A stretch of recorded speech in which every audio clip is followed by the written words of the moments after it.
Well, hello, all of my crafty friends. Today I'm going to bring you guys a Happy Father's Day card using one of my stamp sets from Honeybee Stamps and a card base created in Cricut Design Space.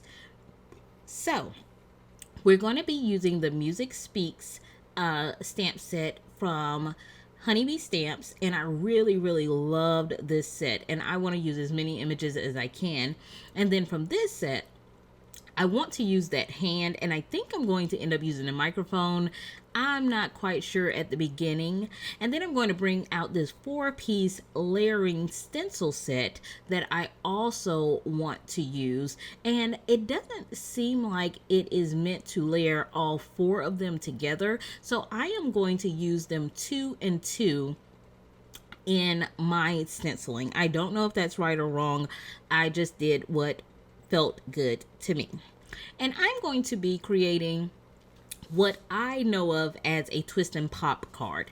I've cut out my sentiments and some of the things that I wanted to say in Design Space today.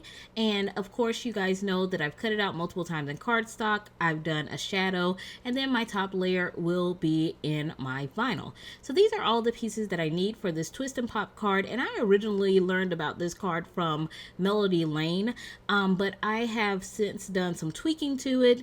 And you guys know that I like working in 5x7, so I have created a 5x7 version of this in Design Space. So the first thing that I'm going to do is I'm going to bring out some of my Simon Says stamp masking paper, and I'm going to mask all of my images. And the reason that I'm doing a mask for all of my images is because of the ink blending that I am anticipating doing. So I'm going to go ahead and I'm going to bring in my Gina K amalgam ink, and I'm going to stamp that down, not worried about whether I get a perfect impression. When I do this initially, I just need it to be enough for me to be able to see the lines. And once I get that all stamped out, then I'm going to go on and I will fussy cut all of these images out. Then, while I am here with my Misty, I'm going to go ahead and bring in one of these panels. This panel will be my front panel of the card. So I'm just kind of placing and seeing where I'm going to want things to lay. And I am going to go ahead and stamp that in that same Gina K amalgam ink because it is alcohol marker friendly, and I will be doing some alcohol marker coloring today. Specifically, I'll be using my Copics. So then I'm going to bring in these 4 squares that I have. And these 4 squares, in the grand scheme of things of my card, will represent me and the 3 kids. So we have the kid that plays the saxophone, the kid that plays the guitar, the kid that loves the drums, doesn't play the drums, and then you have me represented by the keyboard. So I'm going to place each of those images kind of where I'm going to want them to be inside of each of these squares. And just to kind of let you know, what I did was I had each of the children and myself think about a song that represented their relationship with their father or what they thought of when they thought of their dad. And we are going to place a song title and the artist on each of these squares with the help of the handy dandy Cricut. One of the things that I love about the Cricut is the ability to personalize everything, and I use it to my fullest advantage. So tell me what you guys think about this when we get done. I love chatting with you guys in the comments. You guys know what I say. So I have cut out all of my mask, and now I'm just getting them lined up the best that I can. I'm not overly worried about them being perfect, but I do want them lined up pretty well so that I don't have to try to ink match with the Copics too much. So if you guys are here for the first time, welcome. Thank you guys for joining me. I hope you guys find something that you really enjoy. I hope that you guys will stick around. I hope that you guys will like, subscribe maybe if you're enjoying what you're seeing, and always leave me a comment. I love chatting with you guys in the comment section, and come back and see what I'm saying because I do talk to you guys. So I'm bringing in my Pink and Main ergonomic blending brush. This is, I think, the third time that I've used it, and it's really, really growing on me, you guys. This time when I used it, I really loved it. So I'm going to bring in some Mermaid Lagoon, some Peacock Feathers, some Evergreen Vow, some Cracked Pistachio. These are my Distress Oxide colors that I have chosen that I'm going to use. So I had to make sure that I had everything masked because, you know, you forget the mask, it could be a problem. And so I am going to, I sprayed everything down with Pixie spray.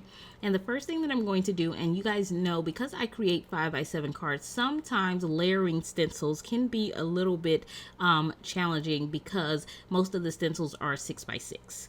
So the first thing that I'm going to do is I'm going to lay down a base color, and then I'm going to go in and I'm going to stripe it with one solid color.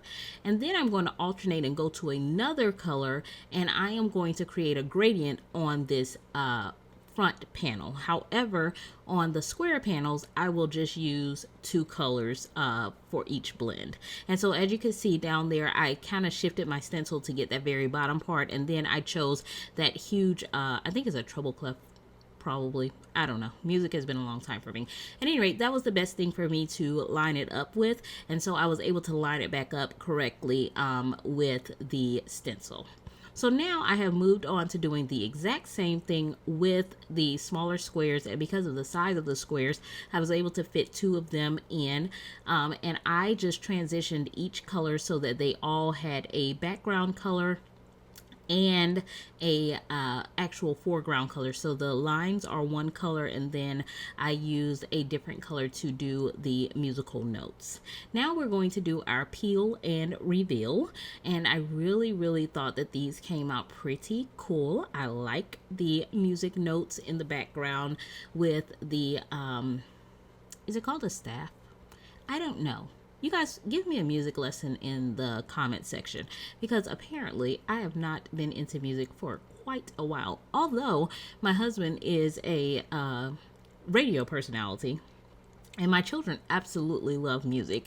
I just craft, I guess. I've let go of everything if it doesn't have anything to do with crafting. So then this is what we come up with once we have peeled off all of our masks. So then the next thing that we're going to do is we're going to move on to some of our Copic coloring. So I'm going to go in and I'm going to color each of the images with my Copic markers, and to include the front panel with the hand holding the, I said that it was an MP3 player. That's what I'm going to say it is. I'm pretty sure that's what that was supposed to be. And the microphone that's up at the top. So I'm going to use a combination of blues because, of course, that is one of my husband's favorite colors. He is a blue and gray type of guy. So I always try to incorporate things that actually say them when I'm making a card for a particular person in mind. Is that what you find yourself doing? Like when you're making a card for a person, do you try to make that card like as soon as they look at the card, they know she had me in mind, he had me in mind when this card was being created? This card says me all over. That's kind of what I do because my husband is so big into music. He loves his Christian hip hop. He loves his radio show. He loves his radio station. He loves all things music. And so when I saw this stamp set from Honeybee, I was just thinking, he may get sick of seeing these stamps because every time there is something that I need to make for him, I'm going to want to go and pull this stamp set because it just screamed him all over. So I'm really excited to have it in my stash. And I'm not doing any super duper intricate colors. Like you can see where the buttons are. I just completely used one color for each button because it's very small and it, to me, is not the focal point. So then I'm going to move on to coloring the hand in this image. And I don't know, this is probably my favorite image in the stamp set. I don't know why. I think it's because I don't see a lot of images illustrated in this way on a frequent basis. So just to see something a little bit different kind of just piqued my curiosity, I'm assuming. So I really liked it. So I'm going to go in and try to create some shading with the hand, remembering that the hand is actually turned toward me, so it would actually be lighter in most spots. Now that I'm actually sitting here looking at my hand as I'm chatting with you guys, I realized that there are veins in my hand. I probably should have added some of that detail into this set. It would have probably come out super cute. So you guys forgive me. I didn't look at my hand while I was coloring, so I didn't pay attention. That's kind of odd, right? Yeah. But at any rate, I'm going in, and one of the things that I used when I was picking out my color combination for this was the Human Rainbow chart that Sandy Olnuck has on her website. Is a free chart, and I really like it because it gives me some different ideas to start out with my color combinations for skin. Now, I usually add additional colors because her color combinations are 3-color blends, and I'm usually a 4-color to a 5-color blend type of person. So I usually use it as a basis and then add from there. And I think it came out pretty good. You guys tell me what you think. This was the first time that I've used this color combination, so I want to know what you thought about it. And then for the front of it, although I am aware that it would probably be white, I'm going to shade it with just a little bit of gray in a few moments. Now, I'm going to move on to this microphone. And the microphone, I want this part to look kind of silver, almost to a black. So C7 is going to be my darkest color that I'm going to be using, and I am going to work my way back all the way to a C1. So I'm going to use C7, C5, C3, and C1, trying to create some shine in this stamp. Now, I will say that in order to create some good shine, I probably should have left a little bit of white in there, and it probably would have worked out pretty well. And then over the top, I'm just going to go over it really quickly with that C1. Then for the base of it, I wanted that to look darker than the center portion that I just created. But I pretty much used the same blend. I just tried to use a little bit more of the darker colors than I did during the first time. And here we are. I'm just going over this screen with the C1 just to kind of give it a little bit of color because I did not want it to look stark white. And then the circle in the center, I decided that I wanted to also create a little bit of darkness with that. So we're going to finish that up, and then we are going to move on to coloring up some of the instruments that we had in the square images. This was fairly easy to do. It did not take a extremely long time to complete these images, and I thought they were fairly simple to color, so I had a lot of fun. So here we are. We have finished coloring all of the images, and I have used some of my Secura gel pen in the silver to accent some of the pieces to give it just a little bit of shine. So now that we've got all of that done, we can move on to getting ready to start putting this card together. So the first thing that I'm going to do is I'm going to bring out all of my square pieces. So we've got all 4 of these pieces here, and then I am going to bring out some of my silver shimmer cardstock, and this shimmer cardstock is by Cricut. And what I'm going to do is I'm going to mat each of those pieces, and it's going to have just the slightest border.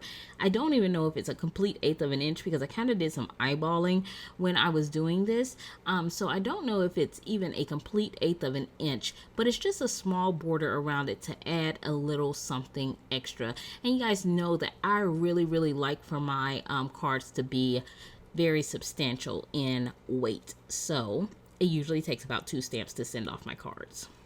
So now I have gone ahead and I've weeded out all of the words that I created in Cricut, and here you go. You can see kind of what my layout is going to look like for each of the songs that we all decided upon.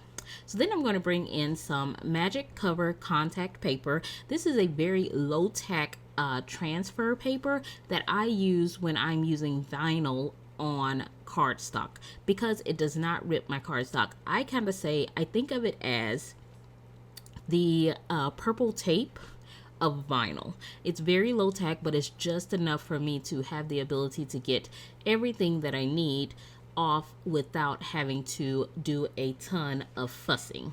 So I'm going to use the back of one of my Cricut pokey tools because I could not find my bone folder at that moment, and I'm going to use it to varnish down the letters, and then I will pick it up and I'm going to place the title of each of the songs as well as the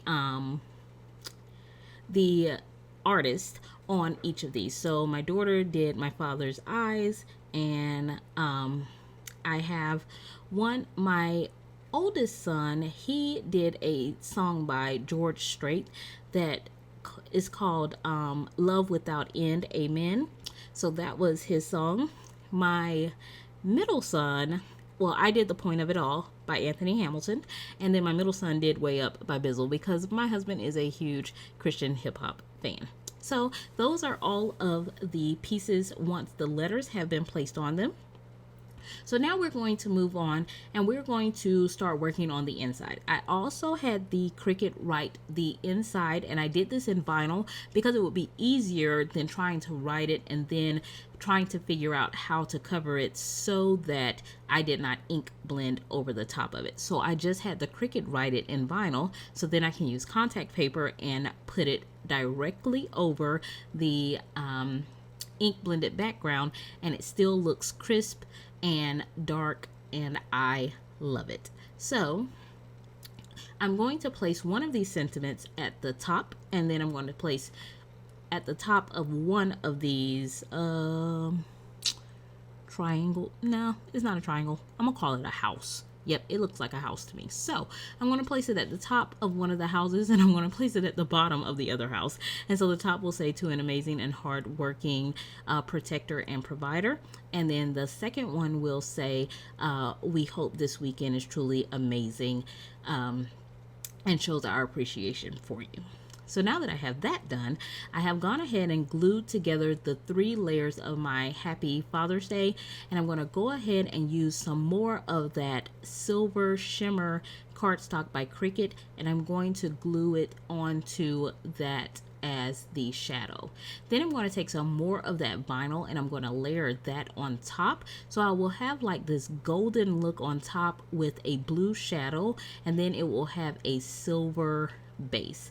I think that came out pretty cool too, and I love the shine of that. Like, you don't need glossy accents, you don't need shimmer, you don't need anything because the vinyl does it all for you. I absolutely love using vinyl on my cards.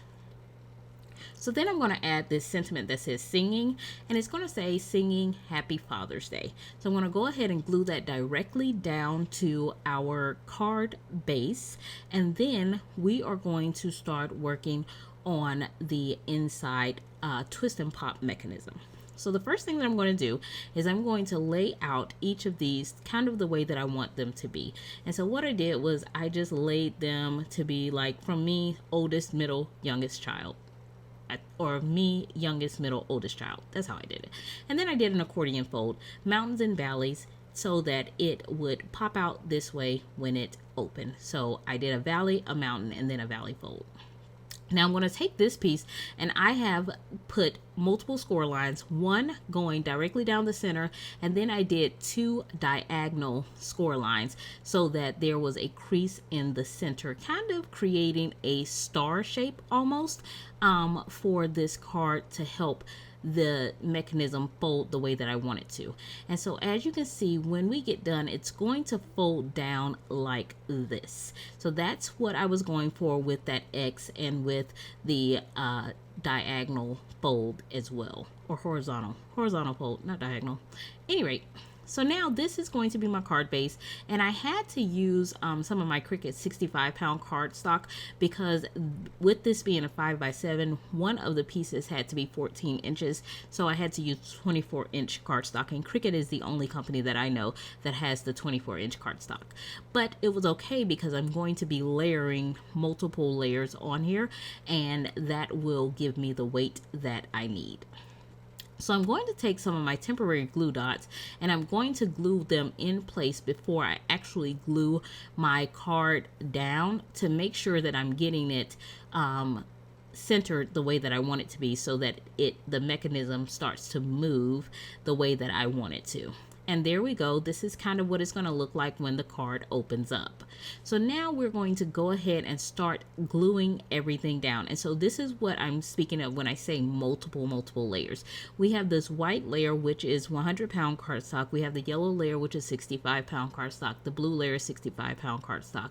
And then there will also be layers on the front and back of the card base. So I'm just working my mechanism to get it to start moving the way that I want it to. And now I'm going to remove those glue dots, and I'm going to actually add the glue adhesive where I have that glue here written. And it just kind of gives you a guide to make sure that you don't glue all the way up the other part of the score line. You have to glue down at the lower part of the score line on one side and the upper part of the score line on the other side. Now I have placed my inside panel inside the card base, laid it where I wanted it to be, and then I can start gluing that part down. So I'm still working with it to try to get it to start maneuvering the way that I want it to. And the more that you do it, the more that it starts to work in place. Then I'm going to go ahead and I'm going to glue down the front panel of the card.